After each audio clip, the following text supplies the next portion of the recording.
Olá pessoal, mais uma sexta-feira, a gente está aqui feliz, alegre, para estudar mais um capítulo do livro do Luciano Subirá, Até que Nada Mais Importe. Hoje nós estamos no capítulo de número 3, e o capítulo de número 3 traz um tema com a seguinte expressão: um Deus exigente? É uma pergunta, né? Na verdade, não é uma afirmação, é uma pergunta, porque conforme o pastor escreveu, ele escreveu para trazer exatamente uma reflexão.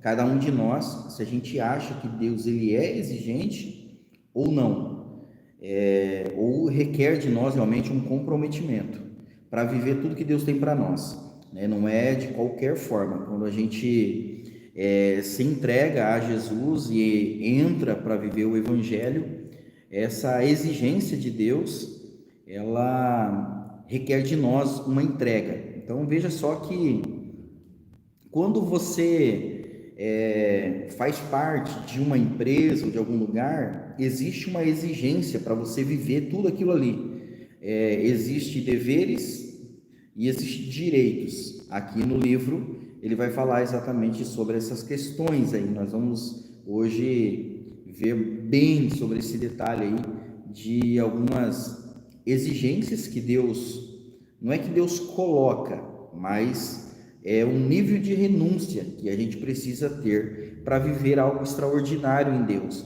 porque senão fica um evangelho barato por um preço que foi pago muito caro para ter a gente. Então, assim, o Deus pagou um preço muito caro para ter nós, para que a gente viva um evangelho barato de qualquer forma. A gente viveu um evangelho onde a gente não precisa ter renúncia ou fazer alguma renúncia para viver tudo que Ele tem para nós. Existe um grau de comprometimento para a gente viver tudo que Deus tem para a nossa vida.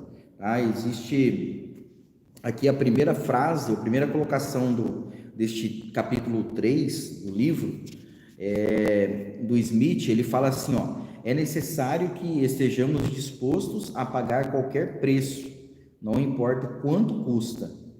Qualquer preço vale seu sorriso e sua presença.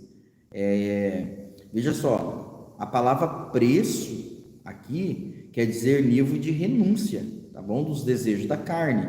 Não está falando de preço para salvação, tá? Para ser salvo foi um preço que foi pago e não foi por nós, não foi por nós. Nós fomos comprados, foi pago um preço por nós. Então a gente precisa entender isso daí, tá bom?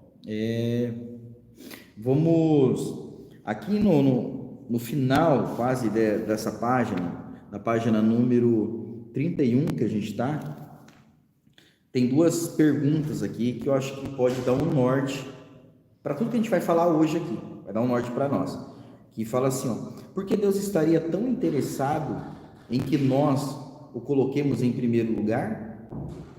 Por que ele tem que ser o mais importante a ponto de todas as outras coisas perder a importância? Veja que são duas perguntas que vai dar um norte para tudo que a gente vai comentar e tudo que a gente vai falar hoje aqui dentro desses próximos minutos aí. Talvez você já fez essa pergunta: por que Deus quer ser o primeiro lugar na minha vida? Por que Ele quer ser tanto amado assim por mim? Será que Deus sofre de uma carência? Será que Deus tem um complexo de existencial? Será que Deus tem essa dificuldade? Ele precisa disso? Então, nós vamos aprender isso hoje no decorrer desse capítulo 3, sobre esse tema de um Deus exigente, né? Eu não sei, talvez para você, se já falaram aquela famosa frase, né? Às vezes alguém que não frequenta uma igreja, ela fala assim: ah, eu não quero ser crente, ser evangélico, porque não pode fazer nada, tudo é proibido.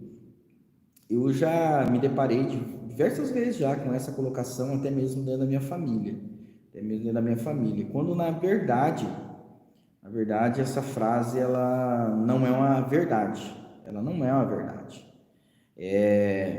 Nós, não é que tem coisas que são proibidas para nós, Tem coisas que não faz sentido para a gente, não faz sentido para nós. Tá? Então a gente precisa entender isso dentro de nós, uma convicção com isso, e depois acabar explicando isso para as pessoas. Enquanto as pessoas falam assim, lá não pode nada, aqui eu posso fazer tudo que eu quiser, quando na verdade a gente também pode, nós também podemos, mas a gente abre mão disso. E esse abrir mão que é precioso e que é lindo. Gente, a gente não fazer o que não pode, tá ótimo. O que não pode ser feito, que a gente não pode fazer? Por exemplo, não matar, não roubar, né? A Bíblia traz para nós uma lista de coisas que não pode ser feita, não deve ser feita. Não só para quem é evangélico, até para quem não é, para quem é cristão e para quem não é. Matar, né? Roubar as pessoas. Então, assim, não fazer essas coisas que são proibidas é lindo. Mas o lindo é a gente abrir mão de coisas até que são permitidas, por amor ao Senhor. Isso que é maravilhoso.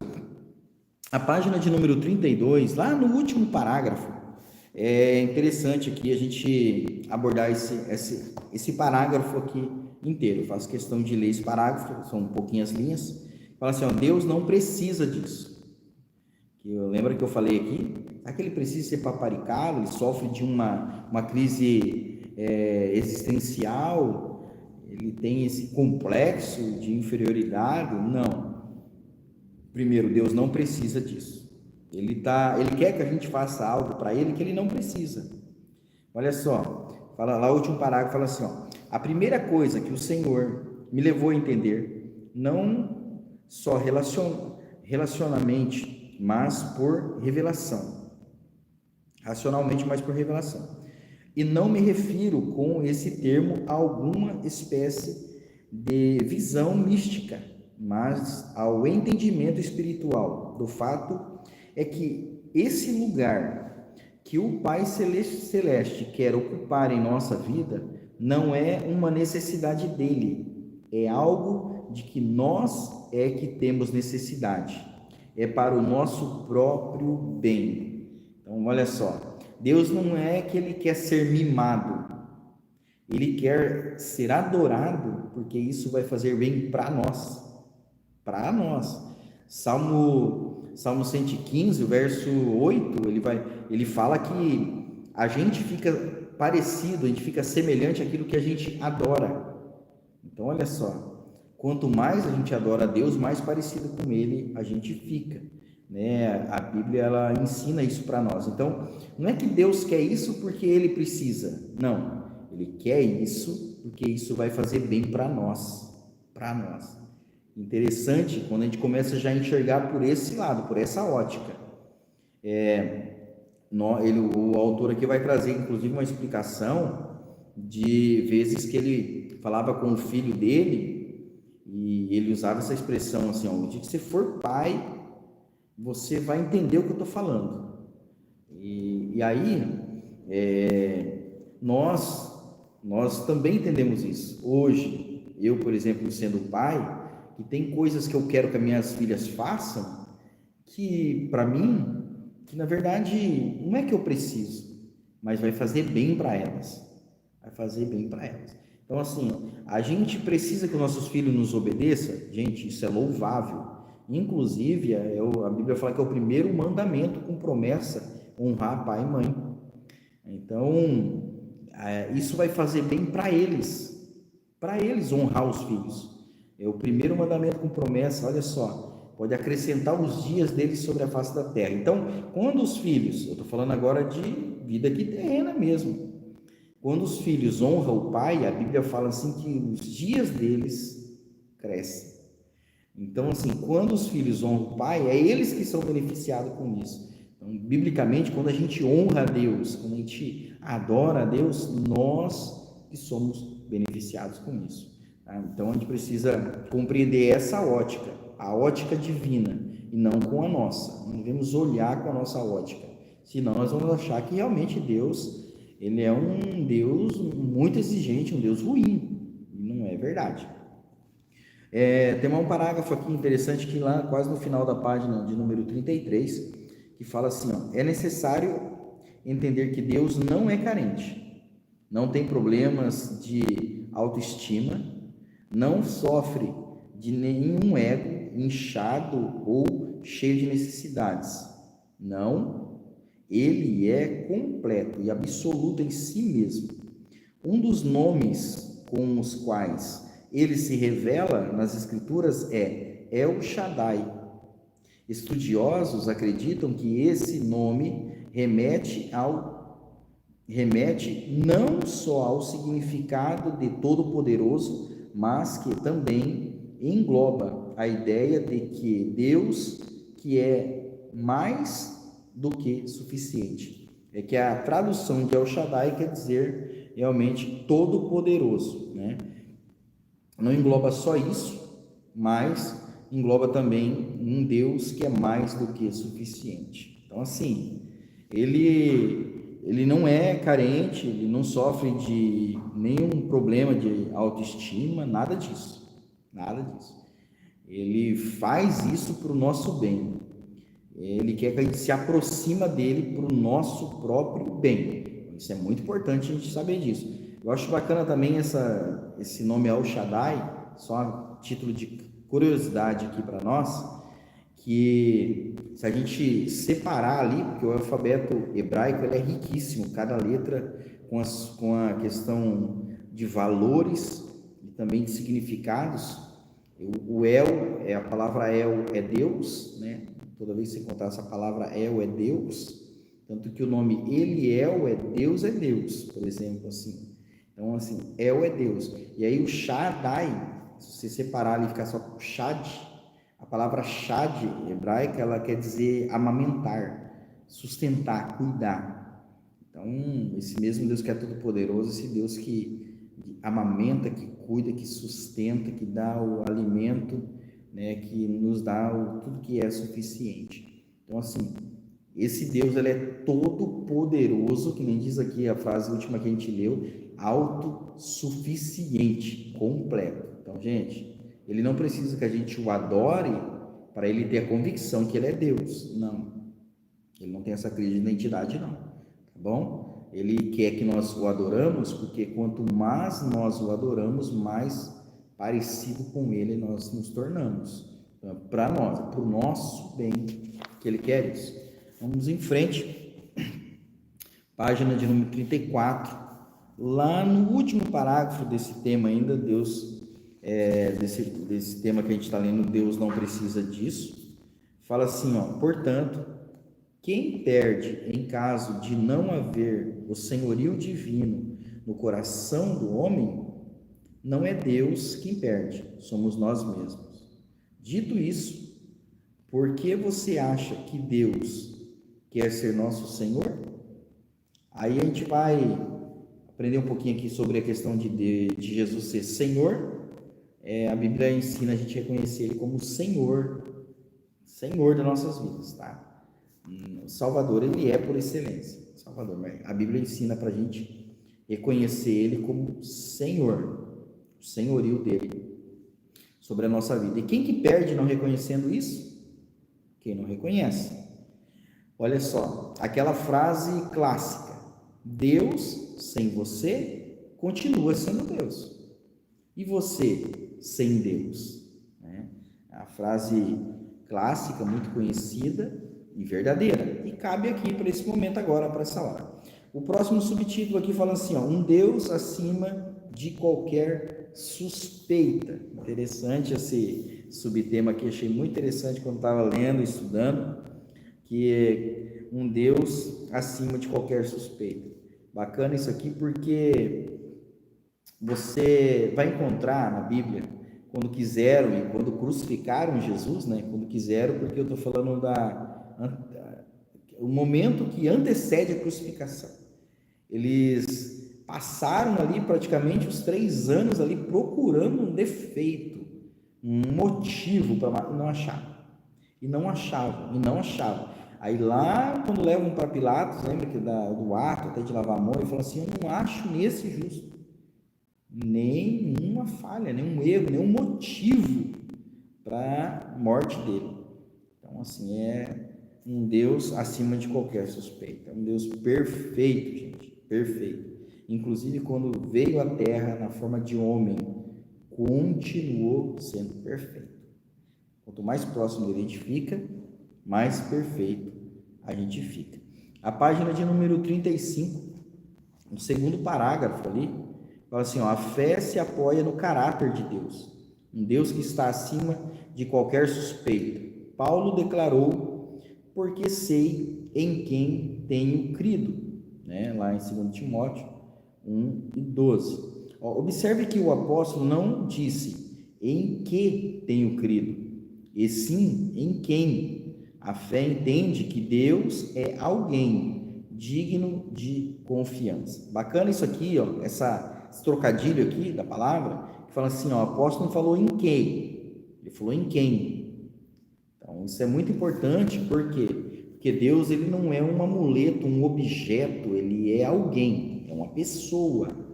Isso é importante. Lembra da conversa de Jesus com os discípulos? Se você ler lá João capítulo 6, lá no final do capítulo 6 mesmo, lá no versículo 68 e 69, quando a multidão todo mundo foi embora, Jesus olha para os discípulos e fala, vocês querem ir também? Pode ir. Pedro olha para Jesus e fala assim, Senhor, para quem iremos nós, se só tu tem palavra de vida eterna? Então Pedro não fala para onde, para quem iremos nós, se só tu tem. Então assim, é bom a gente ter esse entendimento desse Deus que é uma pessoa, e por ser uma pessoa, a Bíblia vai falar desses atributos dele como pessoa, que ama, que perdoa, que sente, que gosta de estar junto. E a Bíblia vai ensinar para nós, o próprio Jesus vai ensinar para nós, esse Deus que se apresenta para nós como Pai, Veja só, gente, ele é Deus absoluto, ele é um Deus absoluto, na sua própria suficiência, mas ele chega ao ponto de se apresentar para nós como Pai, ou seja, eu não quero que vocês chegam diante de mim achando que eu estou longe, não, quero que vocês tenham em mim uma figura paterna. Então assim, ainda que a gente não entenda, às vezes não o trata como pai, ele sempre vai nos amar como filho, sempre vai nos amar como filho. Isso é importante a gente saber. O próximo subtítulo fala assim, calculando o custo. Esse calculando o custo aqui, às vezes a gente não coloca esse cálculo, não faz esse cálculo aí desse custo. Só que eu acho bacana que o final dessa conta, quando a gente calcula o custo, não é que a gente vai ter que pagar um preço alto, não, é que teremos uma recompensa gigantesca por todas as renúncias que a gente fez na vida. A gente tem que olhar por essa ótica, precisamos olhar por essa ótica, senão nós vamos começar a entrar em uma colocação de dizer eu pago um preço alto. Gente, eu não vou dizer que essa expressão está errada, mas talvez o entendimento sim, porque esse preço que falamos é preço de não fazer o que queria fazer. O apóstolo Paulo fala isso, que miserável homem que sou. Ele fala assim, o bem que eu queria fazer eu não consigo, o mal que eu não quero eu faço. Sem perceber, por quê? Porque faz parte da nossa, às vezes, natureza pecaminosa. Mas nós hoje, quem já entregou a vida para Jesus, o Espírito Santo mora dentro de nós, nós precisamos entender que nós somos nova criatura.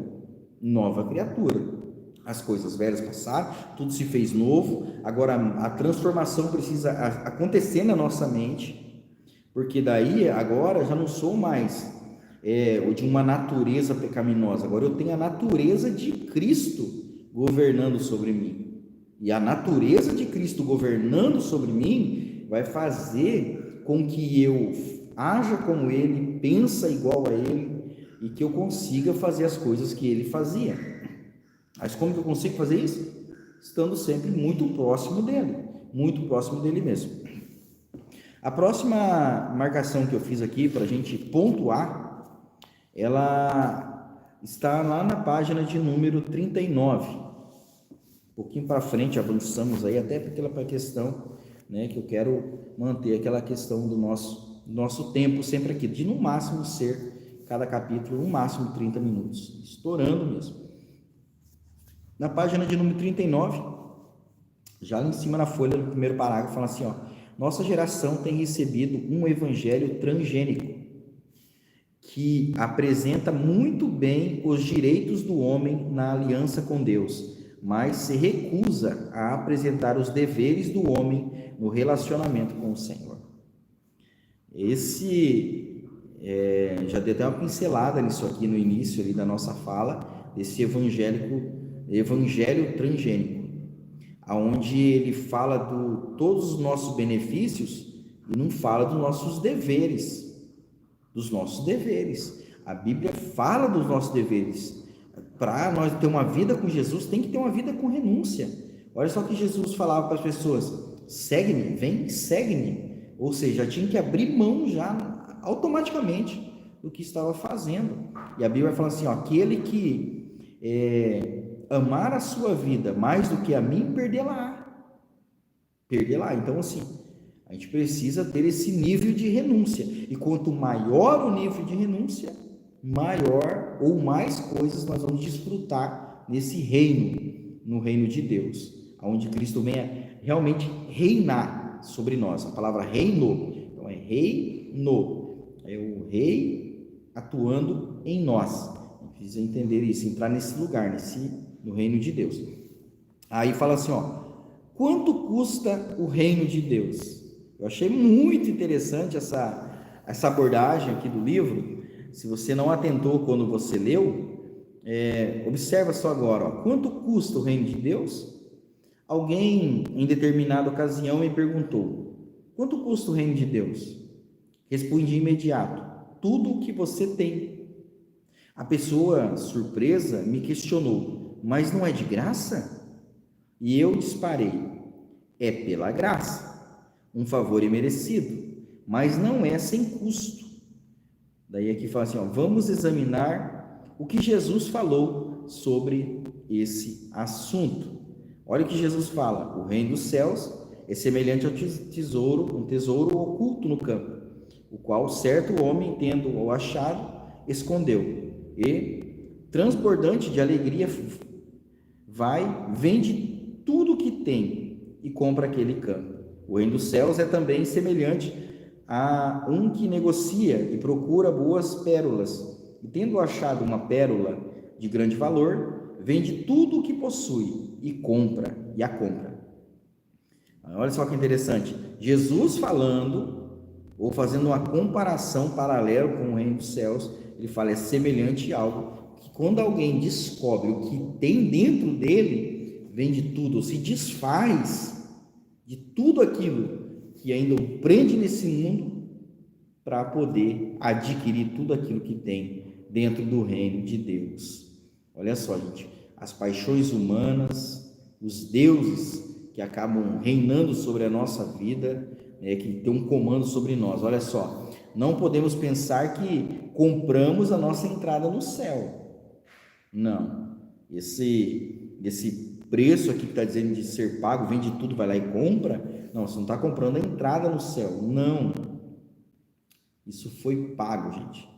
Isso foi pago por Jesus na cruz do Calvário, para a gente ter o acesso. Agora, para a gente acessar esses lugares no reino de Deus, ou desfrutar disso ainda aqui em terra, vivo aqui, desfrutar desse reino de Deus, aí necessita renúncia. Muitas renúncias, tá bom? Renúncias de prática de vida, renúncia de desejos, renúncias de muitas coisas. Aí, lá embaixo, nessa mesma página de número 39, fala assim, ó: voltando à conversa que mencionei anteriormente, ao responder que a entrada no reino de Deus é pela graça, mas não sem custo, a mesma pessoa me questionou outra vez: você está querendo dizer que temos de comprar nossa entrada no reino? Ao que respondi: não, você não compra nada. Na verdade, você é quem é comprado. Está vendo só? Alguém nos comprou. Alguém nos comprou. Fomos comprados. E é bacana porque daí a Bíblia fala assim que nós somos propriedade peculiar dele. Nós somos por escolha e assim, ele pagou um preço muito caro por alguém que não valia nada. É mais ou menos assim que a gente era.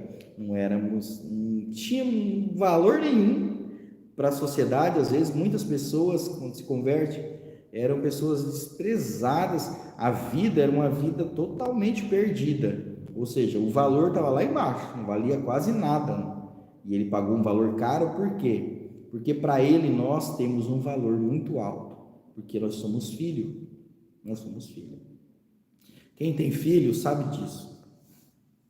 Talvez o teu filho, para uma outra pessoa, não tem valor. Não tem mesmo valor. Se ela tiver que colocar numa balança ali, quem que ela ajuda, ela vai ajudar o filho dela, não o teu. Não entra nem em discussão isso. Por isso que Jesus veio e pagou um preço tão alto por nós. Porque nós somos filho. Então, precisa entender isso. Não é nós que compramos a entrada no reino. Nós somos comprados e nós tivemos esse acesso. Maravilhoso demais isso aí, gente. Gente, isso é maravilhoso demais. A gente entender isso, que a gente estávamos, como a Bíblia fala, ovelhas desgarradas, indo para o abismo, caminhando para o abismo. Aí Jesus veio e nos comprou, o texto fala assim, nos trouxe para a sua maravilhosa luz. Nos colocou nesse lugar nele e nos apontou uma eternidade. Então, quando você olha com essa ótica, você vai ver que não é um Deus exigente. Não. Troca essa frase. Deus não é exigente. Deus é amor. Ele ama tanto, tanto, tanto, que a cerca que nos cerca não é para nos prender, é para nos proteger. Precisa ter essa convicção. A cerca que Deus coloca em nossa volta não é para prender a gente, é para proteger a gente. Tá? Aí na página de número 41, que é a última página desse capítulo, fala assim, lá no penúltimo parágrafo, fala, a única forma de entrar no reino de Deus é mediante esse reconhecimento. Portanto, não há duas opções de cristianismo. Uma em que você entrega o que quer e quando quer, e outra mais abnegada em que você entrega tudo. Só existe a última. E, mais uma vez, enfatizo, Deus não precisa ser Senhor sobre nossa vida e não necessita de nós como seus servos. Nós é que necessitamos estar debaixo de seu senhorio, de sua vontade. Aí é o último parágrafo da página aqui número 41 e desse capítulo. Olha só, e nesse capítulo eu abordei o propósito de fazer de Deus o mais importante, o primeiro em nossa vida. Isso diz respeito a nos proteger sobre seu senhorio. No próximo capítulo darei ênfase às consequências de dar a ele esse lugar. Gente, olha só, Deus ele quer que a gente fica muito próximo dele, não é porque ele quer ser bajulado, é que perto dele a gente está guardado. Por favor, a gente precisa entender isso. Não é um Deus exigente, é um Deus protetor, um Deus que ama. Faz isso. Não, é difícil demais ser crente, não pode fazer um monte de coisa. Não, você pode fazer tudo. Você pode fazer tudo. Só que quando você está em um lugar em Deus cheio dele, você não quer fazer tudo. Você não quer, você não precisa. Tem gente que precisa beber para ficar feliz. Nós não precisamos.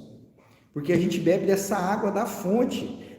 da presença do Espírito Santo, deste óleo da unção, desse vinho novo que nos traz alegria. Tem gente que precisa fazer tantas coisas para ser completo. Nós somos completos em Deus. A gente precisa entender que esse Deus, que a Bíblia chega ao ponto de falar que ele tem ciumento, né? Ou tem ciúme, vamos entender assim a colocação bíblica ali. Não é que ele é ciumento assim de pegar a gente e segurar. Não, ele gosta disso, gente.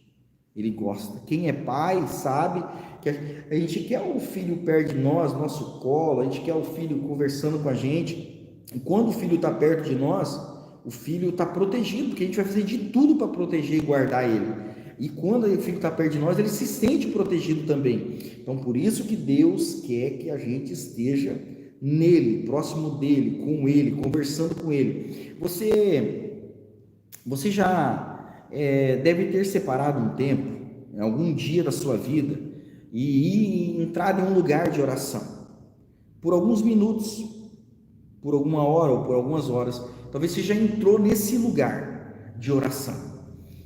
Você sabe que quando você entra em um lugar para orar, talvez com alguns pedidos de oração, você entra lá e você está ali meio que incomodado com a situação, incomodado com alguma coisa, com a petição, mas conforme você vai orando, conforme você vai conversando com o Pai, vai criando em você uma autoconfiança, mas essa autoconfiança é por você estar nesse lugar, porque a confiança é nele. Lembra o salmista fala, elevo meus olhos para o monte, de onde me vem o socorro? Meu socorro vem do alto, do Senhor, né? Então assim, aí quando a gente sai desse lugar de oração, depois de alguns minutos, ou quanto tempo for, você sai desse lugar, parece que gigante, confiante, com esperança. Então olha só, por que Deus quer a gente muito próximo dele, adorando ele, conversando com ele? Porque se a gente ficar nesse lugar, a gente nunca vai ser alguém que vive por aí mendigando ou fraco na fé, mas sempre forte na fé, sempre forte na fé. Então, que você conclua o estudo ou o comentário desse capítulo com a resposta dessa pergunta. Um Deus exigente? É uma pergunta. Não. Um Deus amoroso? Essa é a resposta para essa pergunta. Não. Um Deus amoroso. Essa é a verdade. Amém? Deus te abençoe a sua vida, sua casa, sua família, poderosamente. Que você leia nessa próxima semana, aí, que você leia o próximo capítulo, né, o capítulo número 4, a reciprocidade de Deus.